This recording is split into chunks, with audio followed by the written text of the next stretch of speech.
What follows is yours for free, but it's only part of the entertainment we offer. And if you want to see the whole range and get involved, go to patreon.com/wordinyourear.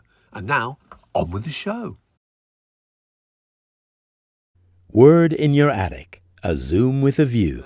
On this occasion, we're in Boston, Massachusetts. Is that right? And our guest is, we're the guests of, I suppose, Tim Riley. Hello, Tim. Hello, David. How are you? I'm fine. Tim, on your website, it says boldly, author, speaker, pianist, which is, Yes. Not a usual triumvirate of roles. Explain that Yes. and yourself. Yes. All right. So that's in backwards order. So I mostly refer to myself as an author these days because I've written 6 books, and but I became an author through a non-traditional route, and I always tell my students that there really are no traditional routes anymore, if there ever were. But I'm actually trained as a classical piano player. I went to music school. I got my undergrad in piano performance and English, and then I went on and got my graduate degree, my master's degree in piano as well. And it was while I was at music school and teaching an extracurricular course on the music of the Beatles that I developed my book proposal on the Beatles, because my observation was that all we had at that time in 1983 to 85 were biographies of the band, and I was really there were good biographies and bad biographies, but I really was curious why nobody had told their story through their music, because I felt like the music was clearly their key focus, and it was very clear to me by that point that the music was going to had lasted, and there were very good reasons for this. The more I studied classical, Beethoven sonatas and music theory and stuff, the more I concluded that this stuff was really incredibly well built too, but classical music didn't have the apparatus, the right approach to it. So I was invested in developing my own approach. And so that's what I did with my first book, Tell Me Why.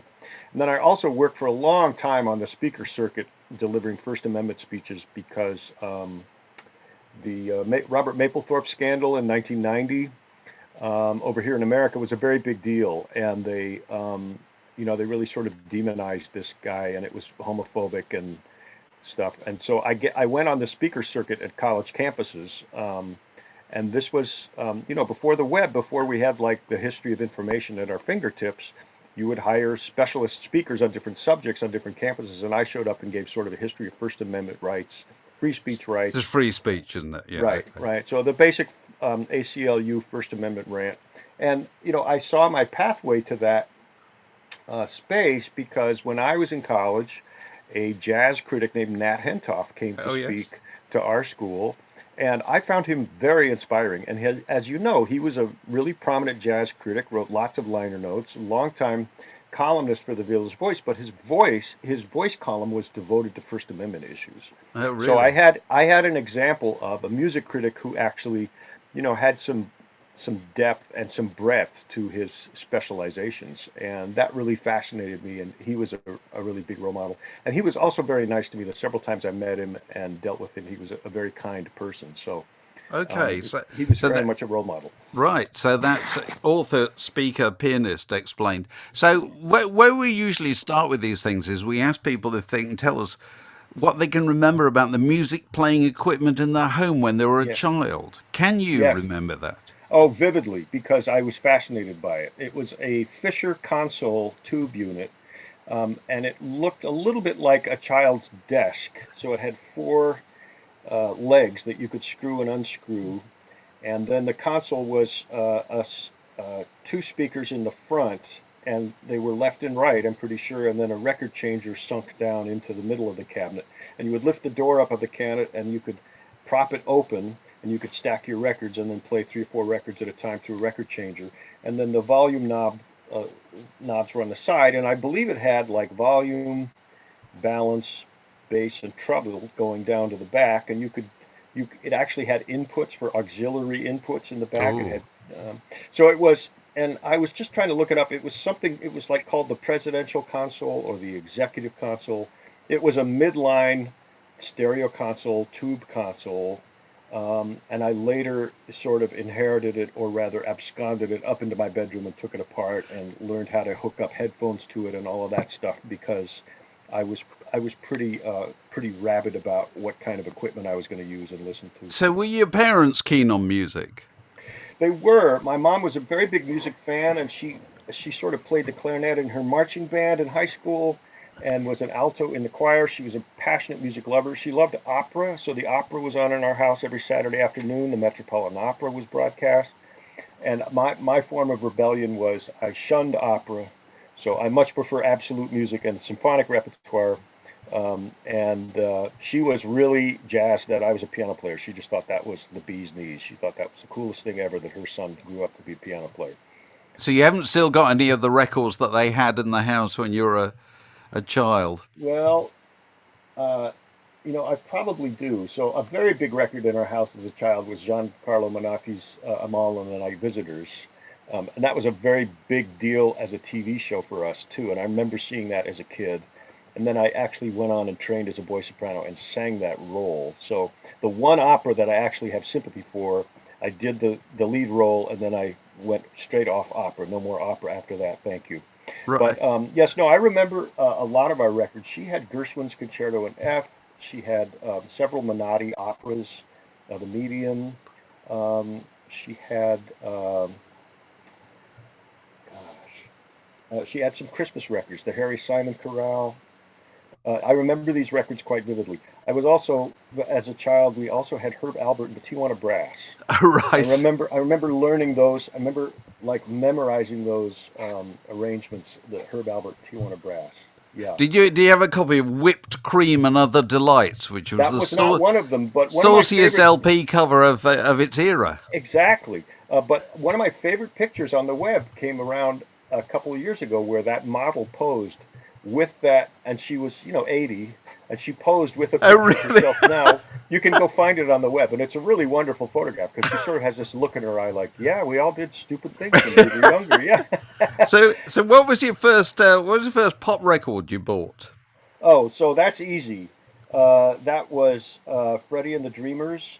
Oh, Um, really? oh yeah, Freddie and the Dreamers do the Freddie, and I'm telling you now, and it was a very funny compilation record. So those were the only two Freddie and the Dreamers tracks, but there were many other tracks on there, and I didn't realize for a long time that it was a compilation record. But Freddie and the Dreamers were on the front, and Freddie was leaping because he Yeah, was a well, jumper. you always did. He was a leaping concept, He was was right. Freddie.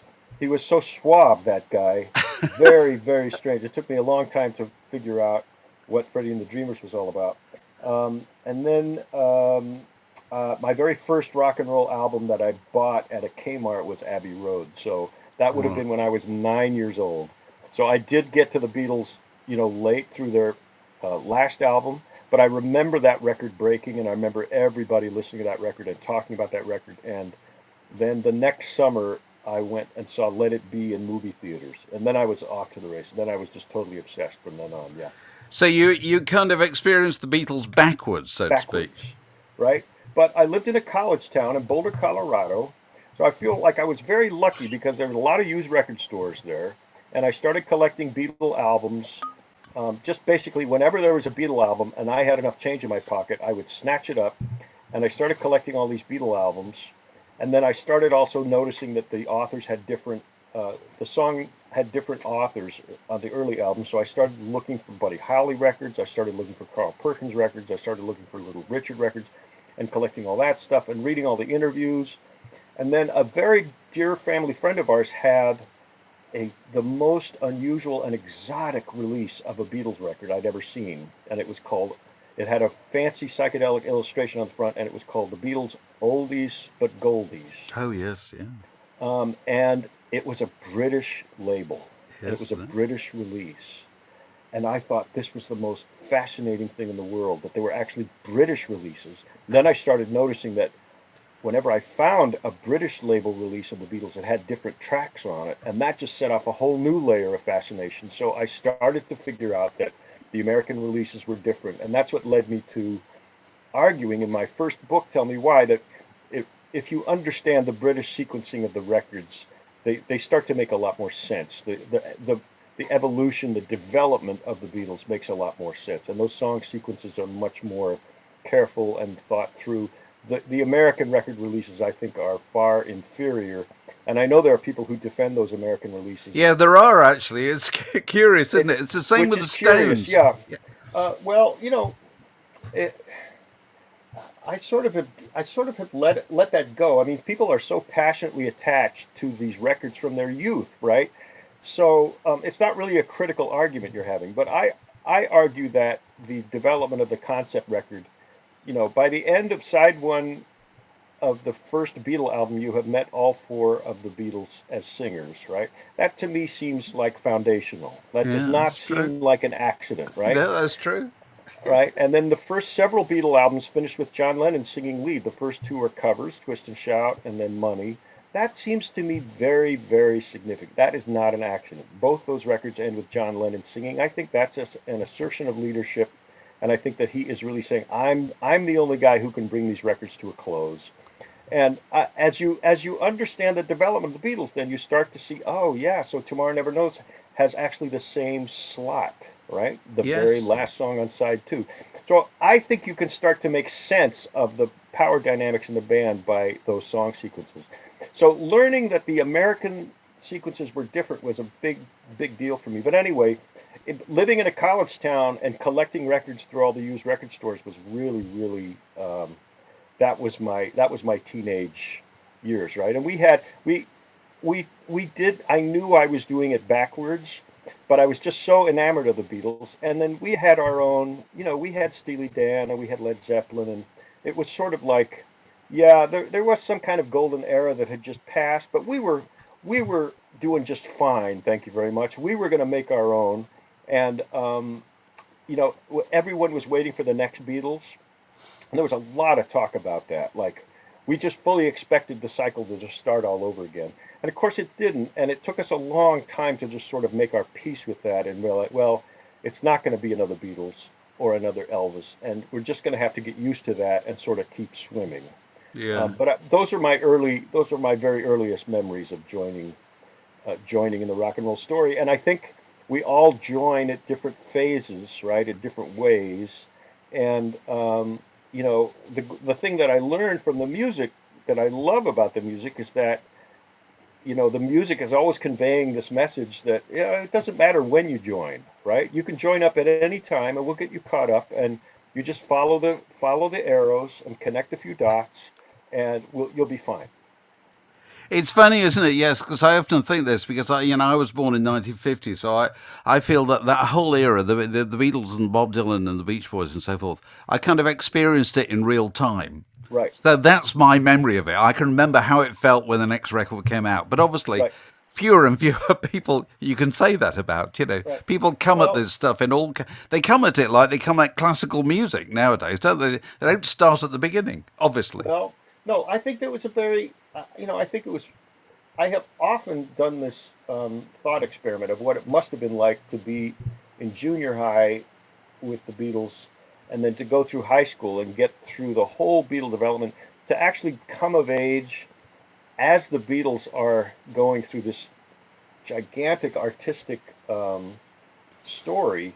It must have been incredible, just incredibly fascinating to track that. And tracking it backwards has its challenges, but the music was always there to reassure me. And I had lots of friends in school whose older brothers and sisters. We would cadge records off of them. We would talk to them about what concerts they were going to and what they were thinking about stuff. It was very much like, yeah, the best party ever had just finished, and we were getting there late. There was a little bit of that, but we also understood how that, at the same time, that was kind of illusory, and that there was no single defining experience that was going to be, that could call itself crucial or epic or definitive.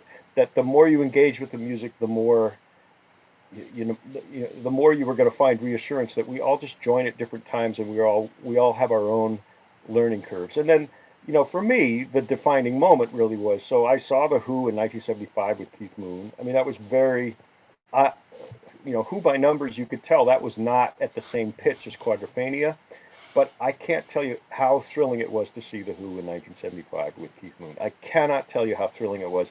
and they were not on autopilot. They were not, and the dilemma then, and we knew it was, how long can they go? Like, can they grow up? Can they make music for middle-aged people? Can the style sustain itself?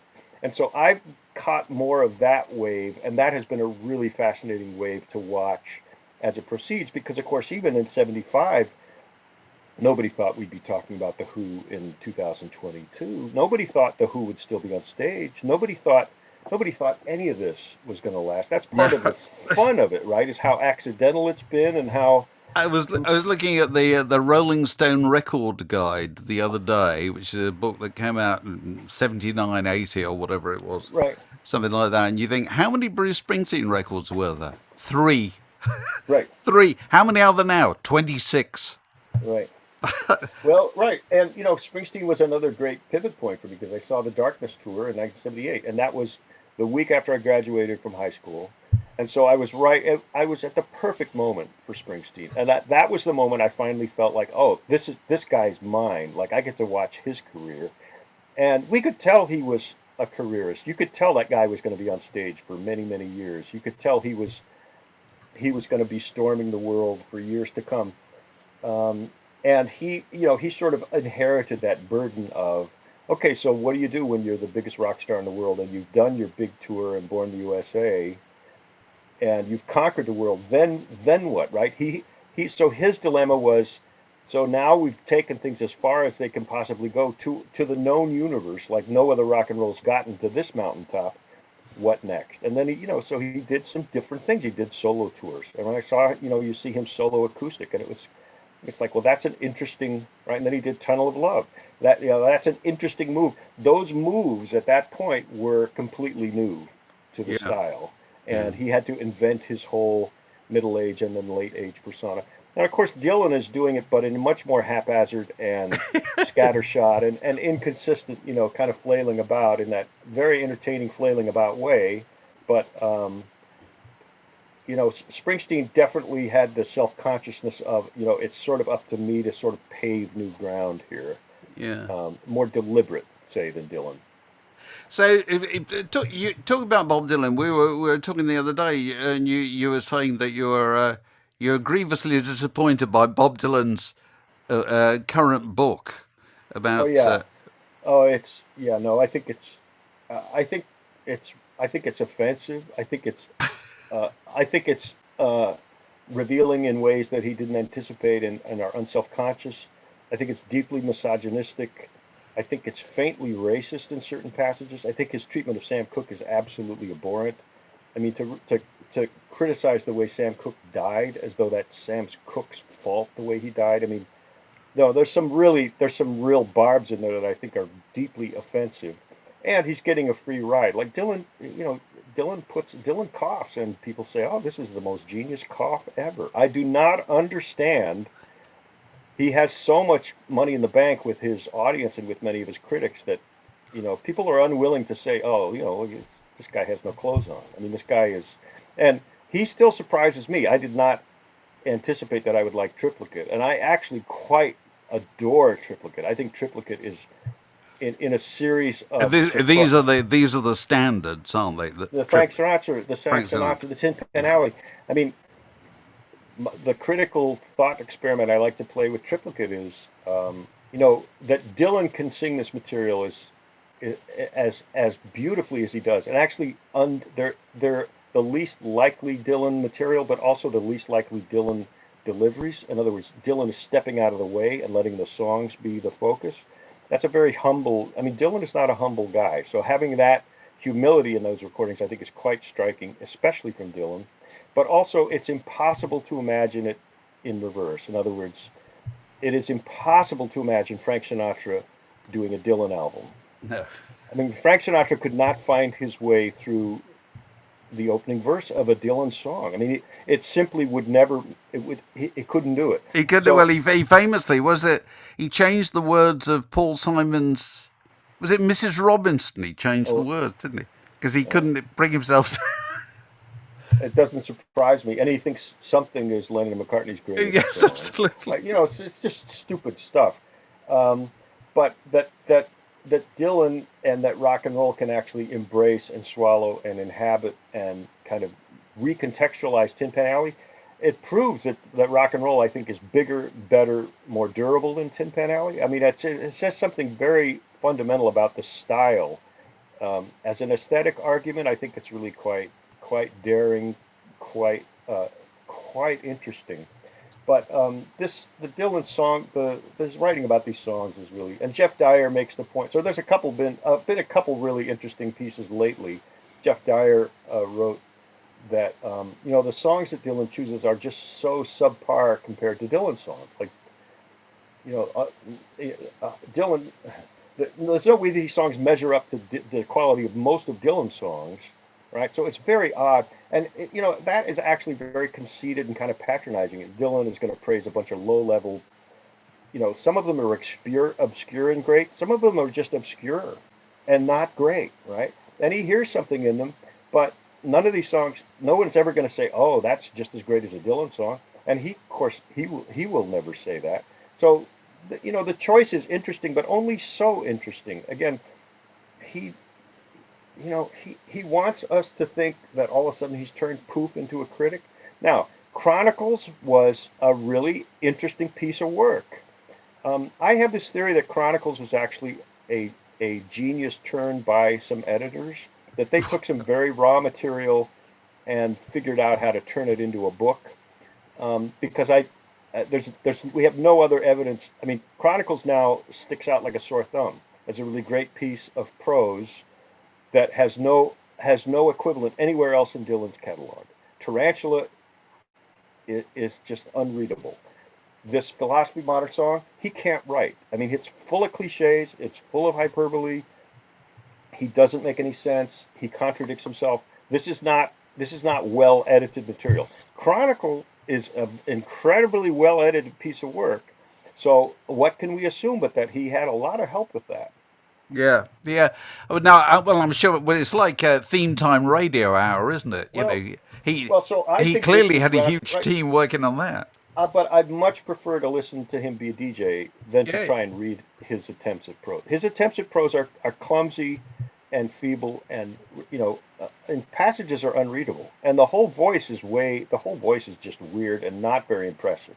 It is not a piece of writing. This is not a serious piece of writing. so, what's your most recent book? So my most recent book is deeply ironic. It's a textbook on the music of the Beatles. All right. And it's called What Goes On, and I wrote it with a musicologist named Walt Everett from University of Michigan, and he'd been teaching. We've both been teaching courses on the music of the Beatles, and Oxford wanted a textbook, so we wrote a textbook, and it's pretty serious and pretty challenging, and we encourage people to use what they like from the book. It's got a bunch of different angles on it. So you could do a musicology course with this book. You could also just do a cultural course, right? So we put the Beatles in their cultural context. We talk about how certain expressive meanings are achieved, but more importantly, how do these meanings change the way people think and behave in rock culture? So, if you meet somebody at a party, which you must do, and you tell people that you write serious books or teach students about the Beatles, and they must say, "Oh, surely that can't be a sensible way to treat pop music." You must have a quick way of rebutting that argument. Do you? Well, in my lifetime, I have seen it go from being really quite people being quite dismissive of pop culture to pop culture now in universities. Pop culture is considered a much more serious topic. So it's not as bad as it used to be. I did used to hang out with classical musician friends who would really like say, "How could you listen to that stuff? Like that stuff doesn't appeal to me." But I also had people who were rock fans who the classical end of things didn't make any sense to them. And my attitude has always been, um, well, first of all, this is America, isn't it? Like we get to choose, like it's democracy, and like why just because you like paintings by Rembrandt, does that mean that you can't like John Coltrane? Like what is the disconnect there? Why can't we have a wide range of variety of taste, right? And it doesn't mean that I to me, it's pointless to engage in an argument who's the better artist, Rembrandt or Coltrane. Like, there's really they're both are really interesting and fascinating on their own terms. And the idea of getting into comparing who's better would do a disservice to them both. So I've always had a very, what I think of as an egalitarian way of like just go where your taste leads you. The curious thing to me about looking at that question late in life is, as a critic, I listen to a lot of stuff and I find myself a deeply conservative person of taste. Like I really am. I listen to the avant-garde. I do not prefer it. Uh, Classic rock gets slagged a lot. People think classic rock is old and cliche and everything, and I'm deeply invested in that classic rock catalog. I reach for Who records constantly. I reach for Steely Dan records constantly. This is still my preference to listen to, and it's fairly mainstream and fairly middle of the road by experimental tastes or fringe tastes, but it's just really where I am. So I guess I'm just a meat and potatoes guy, but I love depth and I love history and I love figuring out. So, why did the Who choose those Motown tracks to cover and the Rolling Stones choose other Motown tracks to cover and the Beatles chose these other? It's very interesting to me, the overlap between the Stones and the Beatles when it comes to Chuck Berry. So they did a lot of Chuck Berry material that overlapped, but the Stones excelled at Around and Around and Little Queenie and a couple others, and the Beatles excelled at Johnny B. Good and Roll Over Beethoven. And in other words, and those are the best choices for those bands. I'm going to go further. I think, and this is not just, national chauvinism or whatever. I think the Rolling Stones versions of Chuck Berry and the Beatles versions of Chuck Berry are better than Chuck Berry's. Well, of those particular songs. Yeah. That's not to say that everything they did was better than Chuck Berry, but the Rolling Stones Around and Around is better than Chuck Berry's. Right. The Beatles' Roll Over Beethoven is better than Chuck Berry. So Round and Around from the BBC sessions is really just like just peak Stones for me. That early stuff, the early Stones covers, that for me is that and the 1972 tour. I would say those might be my desert island discs. Yes, I think I'm just such a Lennon fan. I think Lennon is Barry's best interpreter. I would put together a string of John Lennon singing Chuck Berry, both early and on the rock and roll album. I love those Chuck Berry covers too. For me, that's the beginning and the end is John Lennon singing Chuck Berry. And the idea that, and I talked to the producer who got them together on the Michael Douglas show, and the idea that they actually got that duet, and now that we can share that freely on YouTube, it just blows my mind. I spent years tracking down obviously that duet of Chuck Berry and John Lennon on the Mike Douglas show, which for years was really a rare bootleg you couldn't find, and now it's all. And now it's everywhere, but it is. Right. But yes, Round and Round. I listened to I think one of Tom Petty's live albums, Live Fillmore East, it may be, is a recent live. Yes, it's a recent one. I heard that. Yeah.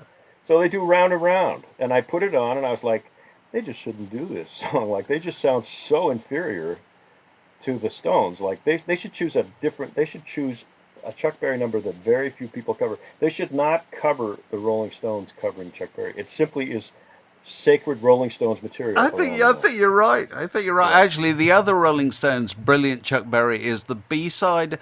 Is it? Oh God, is it?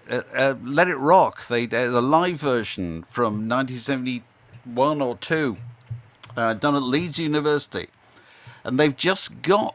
It's Keith doing Chuck Berry. He's just got that slightly slovenly approach, which is really attractive.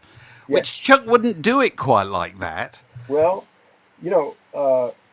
I'm deeply interested in this topic, in part because it was just Chuck Berry's nature. Now you have to note R.J. Smith's new biography of Chuck Berry. I haven't read that, but yeah. Oh, it's a masterpiece. I mean, it's really it's Guralnick level. It is one of the great rock biographies.